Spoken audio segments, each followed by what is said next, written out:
Bwana Yesu asifiwe sana, marafiki wangu, marafiki wa Yesu, mandugu zangu wapendwa, na nifuatilia kwa upole sana. Mungu awabariki sana, tena awatakaze. Yaani yule anayechukua muda wake kwa ajili ya kuyafuatilia haya mafundisho, jamani, niomba abarikiwe sana na inuliwe kabisa. Na ni vizuri ukazidi kuyafuatilia na uzidi kufuata sheria za Mungu.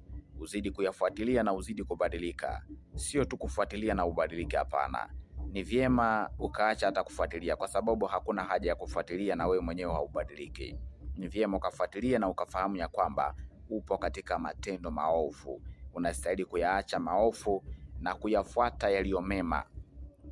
Basi tunavyoendelea katika sehemu yetu ya 3, tuliweza kuongelea sehemu ya kwanza, maana ya mtu mzinzi, na tuliweza kumpata katika kitabu cha Mtume Mathayo sura ya 5 mstari wa 28, ambapo Yesu alizidi kuambia ya kwamba unapomtazama mwanamke kwa kumtamani, basi umeshazini na yeye moyoni, na kiashiria ya kwamba muda wote watu wanazini na wake za watu na waume za watu na watoto wa watu pasipo wao wenyewe kujua, lakini tayari wameshazini na wao tayari. Sasa leo tunazidi kuongelea mtu ambaye ni kahaba. Tumeweza kuzungumzia mtu mwasherati, ya kwamba ni yule mtu ambaye hayupo ndani ya ndoa, lakini yeye anachukuana kule kando kando. Anaweza kumchukua mume wa mtu, mke wa mtu, mtoto wa mtu, chochote anachoweza kukifanya kwa maisha yake. Manake hao watu wote wanatawaliwa na mapepo. Yaani kuna pepo linaloongoza uasherati, kuna pepo linaloongoza uzinzi. Leo tunakwenda kuongelea pepo linaloongoza ukahaba. Mtu ambaye ni kahaba ni mtu wa namna gani? Huyu mtu ni mtu ambaye amechoka na maisha. Huyu ni mtu ambaye alikuwa kwenye ndoa akatoka kwenye ndoa yake. Alikuwa ameoleka akaachana na ndoa yake. Alikuwa ameoa akaachana na mke wake na akaamua kuishi maisha yake. Bwana Yesu asifiwe sana. Sasa huyu mtu kwa njia nyingine, shetani anamdanganya ya kwamba eti anapozidi kufanya ukahaba ndivyo anavyozidi kuwapa watoto wake ajira. Hapana. Huyu pepo amekuja kumdanganya ya kwamba anapozidi kufanya anapozidi kufanya yani kazi ya ukahaba, hivyo ndivyo watoto wake wataendelea kusoma vizuri. Hivyo ndivyo labda mama yake atakula vizuri kule kijijini. Hivyo ndivyo labda madada zake wengine, mandugu zake wengine ataweza kuwasomesha. Lakini huyu pepo ni pepo ambaye ameendelea kusambaa kwa wakati wake mzuri kabisa. Huyu pepo amemkamata huyu dada, amemkamata huyu ndugu. Mtu ambaye ni mkahaba ni mtu ambaye hajaolewa. Alikuwa ameolewa ndio, lakini akatoka kwenye ndoa. Alikuwa ameoa, lakini akatoka kwenye ndoa. Huyu mtu kazi yake yeye hufanya kazi ya kujiuza. Bwana asifiwe sana. Yaani shetani kapata nafasi ya kumtumikia kama jinsi mwenyewe apendavyo. Shetani amezidi kuhudumia mwili wake kama jinsi anavyopenda yeye mwenyewe. Yaani wewe mwili wako umebaki kuwa dhehebu la shetani. Mwili wako umebaki kuwa kanisa la shetani, wala sio tena kanisa la Mungu. Huyu mwanamke unaweza kumpata anasaidia wanaume 20 kwa siku moja.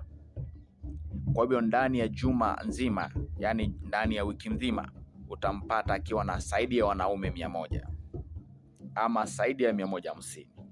Huyu ndiye sasa kahaba ambaye anatumiwa na pepo la ukahaba, ambalo ni pepo juu ya mapepo. Huyu pepo anazidi kusambaa katika familia ya huyu mwanamke ama familia ya huyu mwanaume. Maanake hata kuna mwanaume ambaye anaweza kulala na zaidi ya wanawake 30 kwa siku moja, na ni mwanaume, na anafanya haya yote ili aweze kuwasomesha watoto wake, ili aweze kupata chakula kwa nyumba, ili aweze kung'ara vizuri na kuonekana vizuri kwamba yeye ni mwanamke mshubafu, iko sawa. Huyu amefanyika kuwa mtumwa wa dhambi, mtumwa wa shetani, ambaye anazidi kusambaza hii mbegu kwa wakati sana. Kumbuka, mimi nataka nikukumbushe kwamba unapozitumikia zile pesa za ukahaba kwa kuwasomesha watoto wako, basi kwa njia nyingine, kama jinsi wewe ulivyozidi kuwazaa wale watoto, hivyo ndivyo yule pepo wa kahaba anavyozidi kujizalisha ndani ya wale watoto. Kumbuka, yule pepo wa ukahaba ataandamana na wale watoto paka na vizazi vyao. Maanake wao watasema ya kwamba tulisomea kwa ukahaba wa mama. Mama alikuwa anafanya ukahaba ndio sisi tusome. Pia na wao kwa ukubwa wao watafanya ukahaba ili ndio wachukuu wako wasome. Maana ni mbegu ambayo inazidi kumea ikitambaa kote duniani. Upende usipende, na kuambia leo dada, yani nikubali na tukubaliane ya kwamba kuanzia leo, yani nikuambie unachokifanya sio kizuri. Uende kanisani, ulie, ufanye jambo lipi na bado naendelea kuyafanya hayo yote, hakuna msaada wowote utakaopata kwa Mungu. Bali kumbukeni pale mwanzo niliwaambia kwamba mtu ataishi kwa uamuzi wake. Kama jinsi ulivyoamua ya kwamba utaishi maisha ya ukahaba, basi hivyo ndivyo utakavyoishi. Mungu hawezi kukuchakulia mema kama wewe hutaki mema. Na nikasema ya kwamba enyi wachungaji mnaowalazimisha watu eti watubu kwa lazima, mnafanya kazi bure. Maana yule mtu anayemlazimisha atubu ama aombe na hana muda wa kuomba, hana muda wa kutubu, muda wake hujafika kubarikiwa ama kubadilika, hata ufanye nini hawezi kubadilika. Na yule mtu aliyefanyika kuwa mtumishi wa Bwana akaonja kipawa cha mbinguni na akafanyika kuwa mshirika wa Roho Mtakatifu na akazionja nguvu za zamani zitokazo mbinguni, huyu mtu akaja akaanguka. Hakika hata mje kwa njia gani, hata mfunge, hata mkeshe, mfanye maombi ya mviringo, huyu mtu hawezi akabadilika hata kidogo. Ataendelea kukuwa kahaba siku zote za maisha yake mpaka kukufa kwake, kwa sababu alishafanya mkataba wake na Shetani. Unapofanya mkataba wako na Mwenyezi Mungu na urudi nyuma uanguke, basi kumbuka ya kwamba hata ukijifanya umerudi kwa neno la Mungu, hapo ni kuwadanganya watu. Nazidi kukukumbusha ili uzidi kuelewa zaidi, mpenda wangu. Bwana Yesu asifiwe sana, mpendo wa Yesu.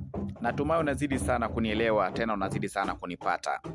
Kwa hivyo nazidi kukumbusha kwamba katika nyaraka za Paulo kwenye Waebrania nadhani ni Waebrania sura ya 6 mstari ukiona wa 4, Paulo anazidi kuwakumbusha watu katika nguvu za Roho Mtakatifu na kuambia ya kwamba kwa kuwa yule aliyepokea nguvu za Roho Mtakatifu na akapokea nuru ya mbinguni na akalionja neno nzuri la mbinguni na akafanywa kuwa mshirika wa Roho Mtakatifu, huyu mtu akaja akaanguka, hamwezi tena kumrudisha katika neno la Mungu na asimame katika ule mstari aliyokuwa nao wa kwanza.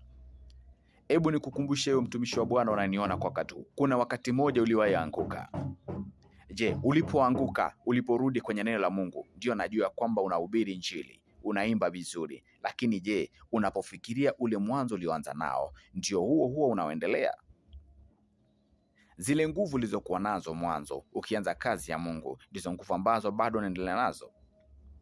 Kuna wale waimbaji wenye walianza kuimba vizuri sana hapo mwanzo, lakini sasa fuatilia nyimbo zao za upili, uone kama zinapendeza ama hazipendezi. Fahamu ya kwamba walianza na roho lakini wakamaliza na mwili. Ndio kwa sababu nyimbo zao wanaimbia kimwili, injili zao wanahubiria kimwili wala sio kiroho. Sasa nikukumbusha ya kwamba pepo la ukahaba linazidi kumea ndani ya watoto wako. Pepo la ukahaba linazidi kumea ndani ya mke wako. Pepo la ukahaba linazidi kumea ndani ya mume wako.